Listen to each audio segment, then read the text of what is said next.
Service in Fort Worth has issued a severe thunderstorm warning for northeastern Tarrant County in north-central Texas, northwestern Dallas County in north-central Texas, until 4 p.m. Central Daylight Time. At 3:15 p.m. Central Daylight Time, a cluster of severe thunderstorms was located over Richmond Hills, moving east at 30 miles per hour. Hazard, 60 miles per hour wind gusts and quarter-size hail. Source, radar indicated. Impact, hail damage to vehicles is expected. Expect wind damage to roofs, siding, and trees.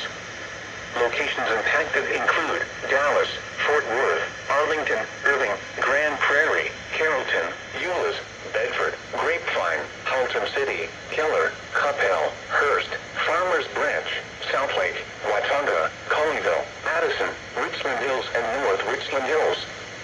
This includes the following highways: Interstate 35W between mile markers 51 and 53.